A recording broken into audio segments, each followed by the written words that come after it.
Hello and good afternoon, everyone. Happy Friday. Today is November the 2nd. Welcome to our live lesson. I am going to walk you through a couple of things that we have due today as well as upcoming, and hopefully this will be helpful to you in some clarification and some guidance as well. So I'm going to get started today. I'm going to come back and forth in terms of flipping screens as well, in terms of questions. So if there is a question, you'll notice on the right-hand side of the screen, you are welcome to join in, ask the question by typing, and I will respond as best as I can as I go through. Okay, so I'm going to get started today. So what you would have noticed on the agenda, as well as in our deadlines and submission, is that there is a deadline for the ISU discussion post, if you will. So what I'm going to do is I'm going to flip my screen right now, show you here. There we go. So it's just going to flip 1 second. Just one. There we go. So what I want to bring your attention to is if you go under content, you're going to click on content, and then of course, as we know, on the left hand side you're going to click ISU, and then you're going to click on your first tab just under the checklist, and it's entitled Overview of ISU. Now, you are going to read carefully as possible, and I cannot stress this enough. You're going to go through sort of the requirements on what the ISU is. So ISU stands for Independent Study. So this project is in fact not due until the end of the course. However, because of its weighting, which it is weighted at almost 20% of your overall mark, but rather than having such a big project due at the end of a course, we in fact sort of broken up the steps as we go. That way, again, it doesn't feel so heavy at the end. So I'm not going to read everything to you. I mean, you guys are very capable of doing that yourself. I'm just going to sort of highlight a couple of things that I want you to sort of pay attention to, okay? So again, we have our weighting, so it's 20% of your final. We go into sort of the steps and process of which we are going to be looking at. So selecting a documentary, viewing notes, research notes, and informational piece. So what I'm going to focus you on specifically today is what you are working on today and what's due today. And that is your choosing a documentary. So if you actually go to the discussion board, which I will click on in a second, you're also going to notice that we have made several documentary suggestions as well. So you click on Learn 360, and what will happen is several videos will in fact pop up for you.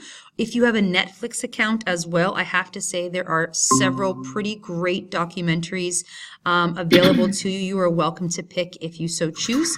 And what you're going to do is you're going to enter our discussion board. I'm going to click it, and hopefully it takes me right to quickly, just mindful of time. There we go. We've got a couple submissions already, which is fantastic. We ask that you are in fact choosing two instead of one, just in case someone picks that one first. It's kind of like a first come, first serve. We don't want to have too many duplications of the same documentary, so it's just so that you get a good feeling for two of them instead of one. Now, something that I also want to draw your attention to, or sorry, have you keep in mind when you're choosing your documentary, try and make it a controversial issue or topic. You need to be able to research the topic and sort of gather really strong meat and potatoes for it, if you will.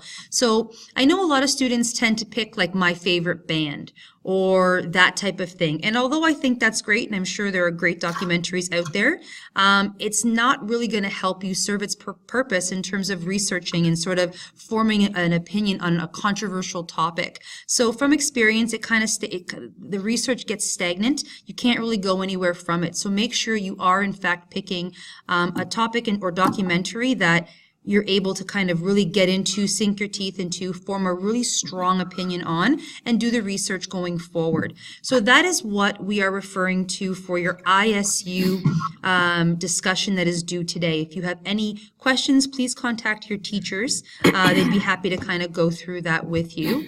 I'm going to flip back to, sorry guys, just making sure there's no questions. Oh, and there is Miss Carolyn Telly. Hello, Miss Telly. Perfect. So I just wanted to see if there's no questions. I don't see any questions at this point. So I am going to, There we go. Someone else joining. Hey,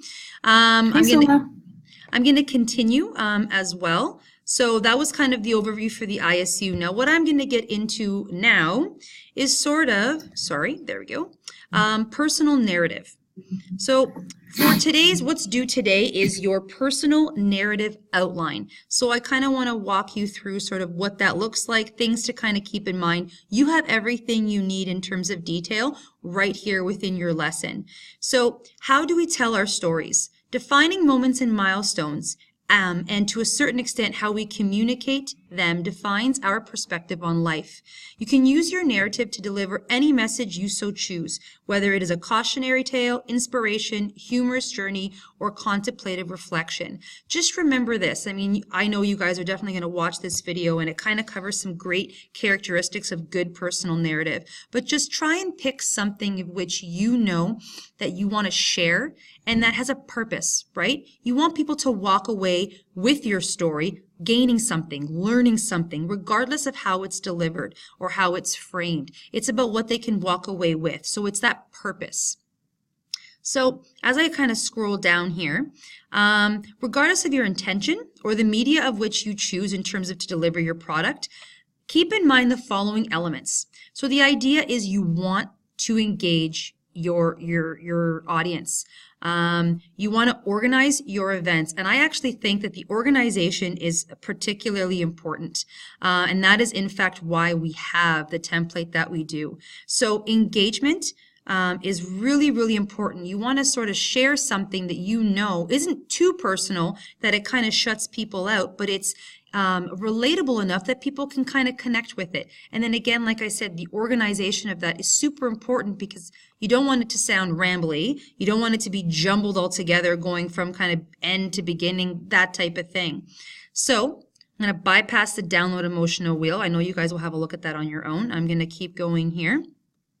So the template that you have due today is to help you organize exactly what that is in terms of choosing your topic and then organizing the progression of that story.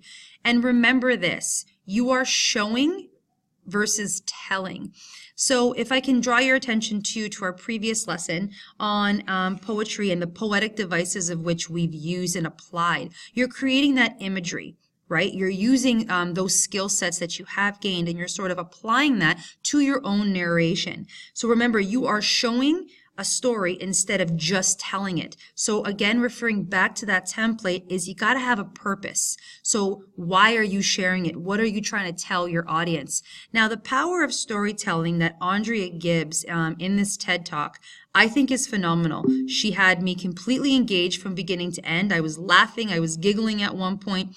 It was fantastic. So if you haven't watched it, which I'm hoping everybody has, if you haven't, please, please, please give it a watch. I think it's awesome. And I just think it's an absolutely great example of a personal story that everyone can kind of connect to, but still sort of gain something from. Now I'm going to stop again. I'm just making sure there are no questions. I think we're okay right now. I'm going to flip back. Scroll Steph, down if you want, I can field questions. Oh, perfect. That'd be great. Thank you. So just going down a bit more, we have other examples of narrative essays as well. And again, here's our template that I was talking about from before. And then we're going to scroll right down to narrative essay. So this actual section is a video created by none other than our wonderful Miss Telly. And it in fact is going to help you, if you so choose, to participate using a video in sort of telling your story, which I think would be fantastic, but it's up to you. It's just a little tutorial video in terms of Adobe Spark and how you can create that video, add a few effects here and there, etc. But we also have given you some other ideas, whether it's an animated video, podcast, video editor, etc. Or if you yourself, in fact, have a program that you'd like to use, please feel free to do so. Please feel free to use it. And then, of course, we have our final sort of outline in terms of task. Is your proof checklist. Please make sure that you are double spacing and that you're always using 12 font. please make sure you're making those corrections and those edits. Really, really important.